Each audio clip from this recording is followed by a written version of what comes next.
এই সংসারে অনেক অনেক এমন জ্ঞানী আছেন যারা নিজের সমস্ত জীবন জ্ঞান অর্জন করতে অতিবাহিত করেছেন। এই সংসারে এমন কোনো বেদ নেই, কোনো পুরাণ নেই, কোনো শাস্ত্র নেই, কোনো ভাষা নেই যা ওনারা জানেন না।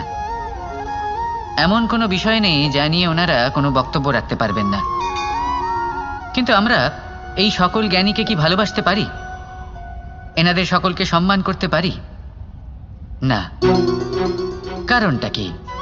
দেখুন, বেদ পড়া একটি আলাদা বিষয়, বেদনা বুঝতে পারা অন্য ব্যাপার।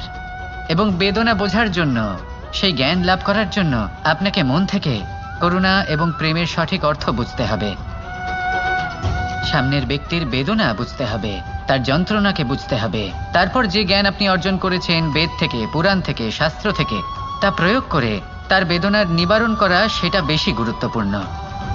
সেই জন্য জীবনে শুধুমাত্র শাস্ত্র এবং বেদ পড়ে জ্ঞান অর্জন করতে সময় নষ্ট করবেন না। মন থেকে প্রেমের কি অর্থ সেই বিষয়ে জ্ঞান লাভ করার চেষ্টা করুন, করুণাও বুঝতে চেষ্টা করুন। একজন শ্রেষ্ঠ ব্যক্তি হয়ে উঠুন আর আমার সাথে ভালোবেসে বলুন, রাধা রাধা।